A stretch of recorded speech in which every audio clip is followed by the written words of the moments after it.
केलं, एक 10 मिनिटं जर सुख प्राप्त झालं, एक डोंगरावर दुःख कसपाट समान वाटतं. एवढी ताकद आहे आत्म्याच्या भक्तीमध्ये.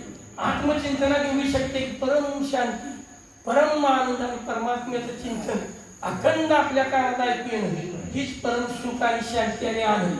आणि हाच ईश्वर सगळ्यामध्ये, तो आपल्यामध्ये हे ज्यानं जाणून घेतला, ईश्वर पाहायचं नाही, ईश्वर जाणून घेतला पाहिजे तो कशा स्वरूपात आणि काय आहे. तर तुमच्या आमच्या प्राणी मात्र कणा कणात तो नाद रूपात आहे. कशा रूपात आहे?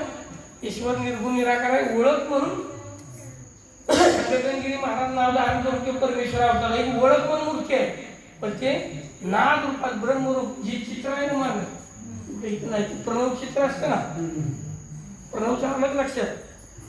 कुठला शब्द? प्रणव म्हणजे तो ईश्वर. तो या सृष्टीला अकार उकार मकार ब्रह्मा विष्णू महेश, ब्रह्मा काया विष्णू माया शिव योगी. ब्रह्मान काय केली?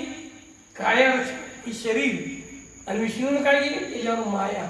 आणि शेवट तुम्हाला महादेवापाशी गेल्याच्यावर योग प्राप्त होणार.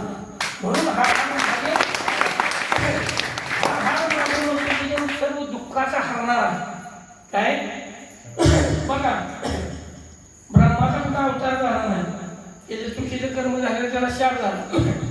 विष्णूचा राम अवतार झाला, कृष्णाचा प्रेम मिळाला.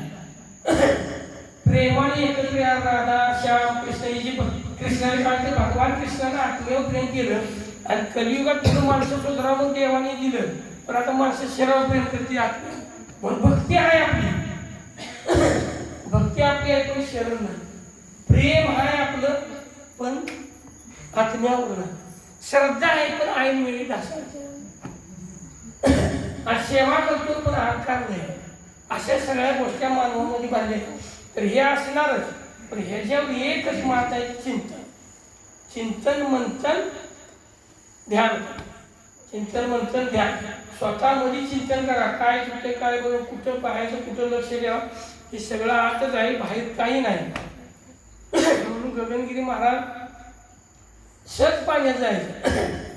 सहज असे गेले की 12 तास खाली तळाला बुडून समाधी लावून ते महाराज मी ईश्वराला सगळं मन आत्मा सगळं अर्पण करतो समाधीचं. मग मला मासे खातात का वाघ येतो, कोण काय खाते. माशाने शरीर खायचं, त्या आधी मांसाचं हिवाळ्याचं दोन्ही घालायचं, पुन्हा ती माशाला घालतात. 3 वेळा काय कल्प केला, असं बोकाड सोडल्याचं सगळं कातड काढून पुन्हा यंग व्हायचं. पण त्याचं 100 वय झालं तर ते त्या वयात 100 वयाला 5-5 तास पाण्यात बसायचे. कुठला साधू किंवा कुठला व्यक्ती असे बसायला. म्हणून गगनगिरी महाराज म्हणाले 96 वर्षाला साधू आज खाटावर का आणून दे. याचं कारण मठावर माया. कुठली वस्तू जवळ ठेवली नाही की चिंता लागली. सोन्याची अपेक्षा ठेवली नाही, चांदीची नाही, हिऱ्याची नाही, कुठल्याही जगातलं सत्ता संपत्ती सौंदर्य याचं कुठलाही काय ठेवलं नाही. म्हणून आज 95 वर्ष साधू आनंदी राहतो. तपश्चर्यात त्याचं कारण आपल्यामध्ये मोह आहे. आपण सामान्य मनुष्य आहे. काम क्रोध लोभ मधुमच्छरानं भरलंय. आज इथे कीर्तन ऐकत घरी गेले की विकार जागून होत्या. त्यावेळी चिंतन करा, तुम्हाला विकारावर येईल. आता सांगायची वेळ आली प्रापंचिक सगळं. ज्या ज्या वेळी तुमच्या मनात वाईट विचार येईल त्याच्या तुम्ही ओम चैतन्य गगनगिरी प्रभू धावा, माझं रक्षण करा, माझं एकदम मन घालीत जाऊन देऊ ना. तुम्ही असं आठवण करा. असेल भक्तांचा अनुभव आहे. एक भक्त शिबिरला आला, खूप तो तारखेला शिबिरला जाऊन तर सुटल, पण महाराजांचा जप चालू केला. खूप पोलीस शिबिरला आला तर पहिला वयस काही 50 वयाचा असेल, 50-60. शिबिर करून गेला. मग तेव्हा आल्यावर सांगितलं म्हणजे काय माझी इथं राहिलो 2-3 महिने काही इच्छा झाली. पुन्हा आलं मला 10 रुपयाला गेलो, घरात हातात घेतला, त्यात महाराज मला दिसलं गलाट टाकला. पुन्हा 10 रुपये हात लावला नाही, त्यापासून सुटलं. तर असं गगनगिरीचं महिमा त्यांचं नाव घ्या. मन ही इतकं लापाड आहे, ह्याला कुठे अडकून ठेवायचं. श्वासात नामात देवाच्या रूपात असं संसारात कुठे देवाला कुठे महाराजांना चांगलं लावा नाही का महादेवाला. त्याला जर आत्ता त्यांचं काम धंदा करत बघत राहावं किंवा काम धंदा करत महाराजांचं स्मरण केव्हा ज्याला ज्याला गुरुमंत्री मिळत किंवा करा.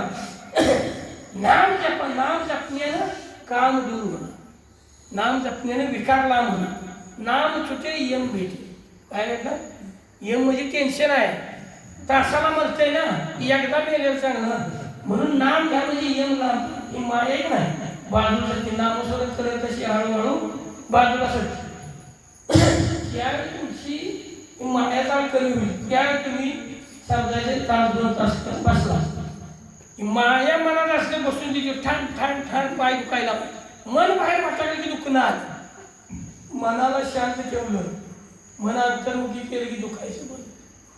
9 तास बसलो, 9 तास बसल्यानंतर अंगात झाड पेटल्या का होतं. तुम्हाला वाटतंय भारी 9 तास बसून बघा कसं असतं. पहिल्यांदा बसला 1 तास लहरी येते त्याची आली. पहिल्यांदा बसले 1 तास पहिला शांत ध्यान, दुसरा तास 2 तासपर्यंत ध्यान करत राहतो अभिषेक. तिसऱ्या तासाला ही जपी पडते.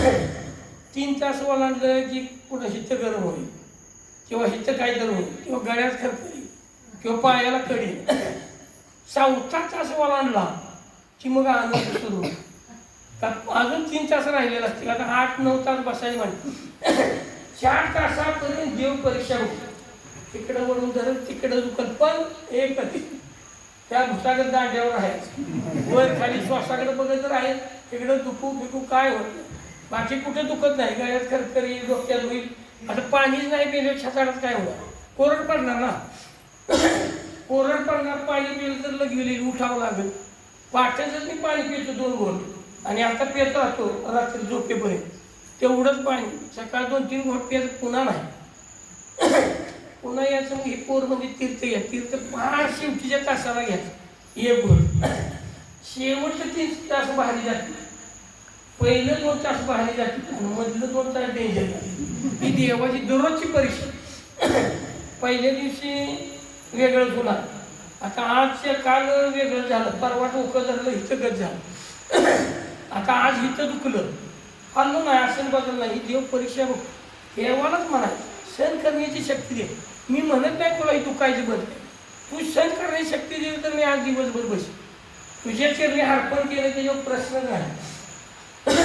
तसं तुम्ही दररोज बसायची सवय करा. तुमच्या घरी बसला नवरा म्हणजे काय नाही देवताळी झालाय का अशी म्हणतील लोक. आपले लई देवताळी झाली तरी उठायची नाही. तूच देव आहेस, दुसरी देवताळ कुठं. नवराच देव आहे, तू देव एवढा बाहेर असतो बाहेर कशाचं. मी देवाचं नाव घेतो, तुझंच नाव वेगळ्या रूपात. तुझं नाव चैतन्य गगनी ह्या रूपात घेतो. तू फक्त शरीराला आहे आणि नामाचा देव वेगळा आहे. तू शरीराचा आमचा राखण करणारा देव वेगळा. त्याला काय बोलायला तुम्हाला जर भांडायला लागलं काय बोललो, रागाची भक्ती बिघाड. राग काय म्हणू दे, तुम्हाला देव पाहिजे ना. तुम्हाला आत्मशांती मिळाल्यानंतर आता मला कितीतरी येतील लोक हे पायापडे त्या दिवसा ऐकून इकडे काय करू दिवस काय पण नवीन येतील असा असं दिवसा आम्ही दर्शन घेतो काय पिकट बाबाला दिवसा कशाला तरी बाबा उठत नाही. ते दिवसा मागच्या दिवसा इकडे दिवसा काय काय काय चमत्कार माणसं असतील. माणसारी बायकायला जवळ काय नाही जवळून घ्या. काय देव आहे त्याला मिठी मारवा. कुठेही जावा परीक्षा दिल्याशिवाय तुमची सुटका नाही. कसंही बसा माणसं तोडून खाणार या बाबतीत ना देव सगळं नाही तोडून खाण्याची माणसं. पण तोडलं तरी आपण गम राहतो तवा देव खाणार. एवढं सण करून गप राहशीला तर तुमच्या ईश्वराची कृपा आहे. तर तुम्ही खऱ्या अर्थाने ईश्वराला शरण आणि त्याची तुमच्यावर कृपा आहे. सदैव सण शक्ती भक्तीचा आनंद तुमच्यामध्ये आहे. ही ईश्वराची कृपा असल्यावरच होणार. तर ही तुम्हाला सण करायला लागेल. घरची भांडणी तर काय फरक, तुमचीच माणसं आहेत, वेगळं काय. हा सण करायला शिकलं असं काय बोललं तर लक्ष द्या. 1 तास दररोज पाठ्याचं हाय तिच्या हाताला ध्यान करा. त्याला आंघोळ लागत नाही. तुम्हाला काय धुतो का आपण दररोज वरलं शरीराला धुतो सगळं आतच गाणं मनाला जा. मनाचं स्नान करा. सकाळचं स्नान कसं मनाचं मनानं ध्यान लावतीस. मनाचं ध्यान झालं स्नान झालं पुन्हा शरीराचं नंतर करा. देवाला काय फरक नसतो. देहा इतरांचा गोळा आहे, त्यामध्ये आत्मा बी शुद्ध असून इटाळल्यासारखा. त्याला काय फरक, आत्मा शुद्धच आहे. तुमचं मन चांगलं करा. ही घाण आहे, हे असं झालं असं काही मनात आणा. फक्त आपलं मन स्वच्छ राहील. दररोज चिंतन पाठ उठलं आहे की आत्मा ध्यान करा, महाराजांचं स्मरण, श्वासाकडे लक्ष ठेवा. ही तुमच्या जीवनाची किल्ली आहे. नाही तर हजारो वाऱ्या केल्या, 1000 वेळा पंढरपूरला गेलो ना आत्मचिंतनाला चुकलं तर सर्व व्यक्त गेली वारी नुसतं खाऊन बिस्किट पुढं आपलं हे माणसाला खाऊन मजा मारून आलं. त्या वारीला मजा नाही. वारी घरी बसलेले देव आहे. पांडुरंग तुमच्या जवळच आहे ना. पंढरी काय आत्मा ही पांडुरंग. मग आत्मा पांडुरंग आत आहेच ना. ते कुठं तुम्हाला सोडून गेलं. भगवान शंकरांनी म्हणले देह ही मंदिर, आत्मा ही शिव, जाणीची पार्वती ही खरी भक्ती आहे. देह मंदिर ही जी तुमचा देह हे मंदिर आहे, त्यामध्ये आपण वास करणारा शिव आहे. श्रावण महिन्याचा जेव्हा आपण येतो तो शिव तुमच्या आत पहिलाच आहे. आणि आता नंतर आहे. म्हणून कबीराचं वाक्य आहे. कबीर म्हणतात मी होतो तेव्हा देव नव्हतो आणि देव होतो तेव्हा मी होतो. म्हणजे काय येणार, मी होतो तेव्हा देव नव्हतो, देव होता तेव्हा मी नव्हतो. मी पणा गेला, देव तिथंच आहे की कुठे गेलेला नाही. मी पणामुळे देव दिसत नाही. देव पहिलाच आहे. आपण नंतर आलो देव पहिला नाही. देव कुठेच गेला. मी गेल्यावर देवच राहिला नाही. मी संपल्यावर काय नाही देव.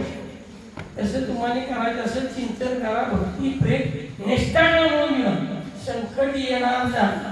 आता एखादे डोकं दुखायला जेव्हा काय केलं, एखादं भक्त म्हणतो एक भक्त आज एक भक्त दिवसभर काय जेव्हा ठणका लावला त्या बरोबर एवढी भक्ती करून काय मिळालं, डोकं दुखायला लागले विचार भक्ताला म्हणत होतं. मग आता कमी आले नाही कोण आले जेव्हा शिवे दिले की येते, देवाला शिवे दिले की देव बरा. सद्गुरु स्वामी महाराज की जय. भूषण भाऊ